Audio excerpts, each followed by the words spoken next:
Hello everyone and welcome back to the channel. Today we're going to dive into a really important topic that's actually affecting millions of Americans, relying less on Social Security and taking charge of your financial future by saving and investing more. Now, I know some of you might be thinking, well, wait a minute, isn't Social Security supposed to be there for me when I retire? And also, why should I care now? Well, in this video, we're going to break down why relying on Social Security alone might not be the best idea and what you can do now to secure your financial future. By the way, my name's Krista, a certified financial coach and expert in the field of personal finance. So let's start by understanding what Social Security is, how it works, and what it isn't. Social Security is a federal program that provides benefits to retirees, disabled individuals, and survivors of deceased workers. It's meant to be a safety net. But here's the thing. Social Security wasn't designed to be your primary source of income in retirement. Instead, Social Security was meant to be just 1/3 of your retirement savings, where your pension and personal savings were meant to be the other 2/3. According to the Social Security Administration, the average monthly benefit for a retired worker is about $1,800 per month, which is roughly $21,600 a year. Now, let's be honest, that's not a lot of money to live on, especially when you consider the rising cost of living, healthcare expenses, and other financial needs.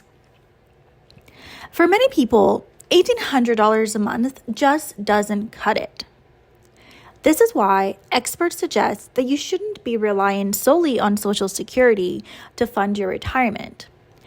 It's just meant to supplement your savings, not replace them entirely. So, now that you know this, what does this mean to you? Well, it means that you need to take control of your own financial future because the government just won't save you. And that starts with understanding why saving and investing is so crucial. Now, let's talk about some of the challenges of relying too heavily on Social Security. First, let's address something that's top of mind for many people, the future of Social Security. You've probably heard that Social Security faces long-term funding issues. The system is projected to run out of full funding by the year 2034, and after that, benefits could be reduced by up to 20% if no changes are made. The good news, though, is that Social Security isn't going to completely run out of funds by 2034, but instead, its reserves are projected to be depleted by that time. Let me break it down for you. Social Security is funded through payroll taxes collected from workers and their employers. This money is used to pay benefits to current retirees and other eligible recipients. The program also maintains a trust fund called the Social Security Trust Fund, which helps cover the gap between what it collects in taxes and what it pays out in benefits. Well, you might be asking, where did this trust fund come from? Well, it's actually because the baby boomer generations during their working years, there were more workers paying into Social Security than there were people actually receiving benefits since the boomer generation was still in the workforce. This created a surplus that was stored in the Social Security Trust Fund. Now, because the baby boomers essentially are taking their money back, the trust fund is projected to run out by 2034. If this happens, the program would still be able to pay benefits, but only from the ongoing revenue collected from payroll taxes. This would cover about 78% of the benefits owed to recipients at that time, based on current projections. So, Social Security won't completely disappear, but the amount it can pay out could be reduced unless changes are made to the program, like increasing taxes, reducing benefits, or other reforms. This is still a huge concern, though, because if Social Security benefits are reduced, many people could find themselves in a really tight spot during retirement, and that's just one challenge. Unfortunately, another issue does occur, and that's inflation. So the cost of living has been rising steadily, and Social Security benefits don't always keep pace with inflation. So yes, there's an annual cost of living adjustment or COLA, but it's often not enough to fully offset rising costs, especially healthcare costs, which tend to increase faster than inflation.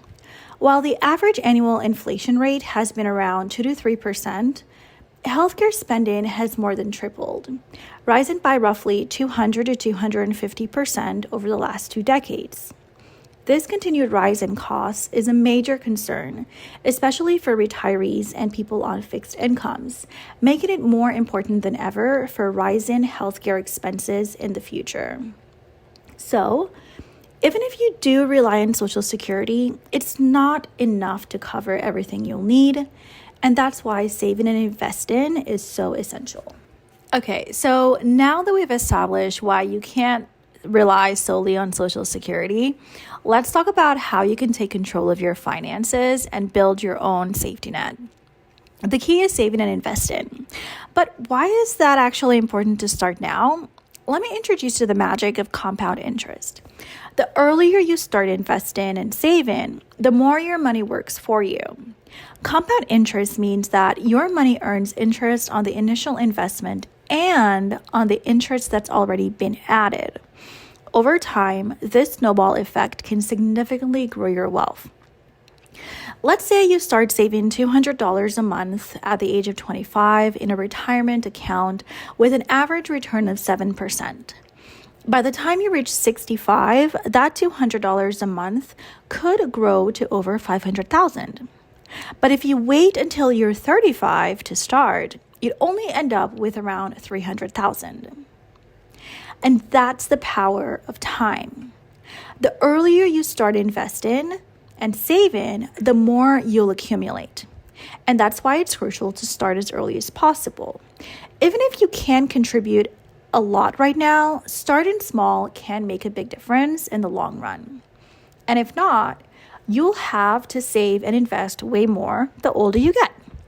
So for instance, if you wait until age 35 to start saving and investing, you will need to save roughly $430 a month to get to the same $500,000. And that's more than double the amount than had you just started earlier. Another reason why you should invest is because of inflation. If you keep your money in a savings account that only offers a 1% interest rate or less, by their bigger banks, of course, you're actually losing purchasing power over time due to inflation. Investing in assets like stocks, bonds, and real estate can really help you beat inflation and grow your wealth. All right, so now that we know why saving and investing is so important, let's talk about practical steps you can take to start. Here's a simple checklist to help you get started. Step 1, create a budget. Track your income and expenses. This is the first step to understanding where your money is going and how much you can realistically set aside for savings and investments each month. Whatever extra money you can find in your budget, a good measure is to always save that money first. Step 2, build an emergency fund. Life happens. Medical expenses, car repairs, or a job loss can throw you off track. So having 3 to 6 months of living expenses in a high-yield savings account will help you avoid dipping into your retirement savings. Step 3, start investing. Consider opening a 401k, IRA, or a brokerage account. If your employer offers a 401k match, take advantage of it. It's essentially free money. And don't worry if you don't know too much about investing yet, there are plenty of resources out there to help you get started. Step 4, diversify your investments. Don't put all your eggs in one basket.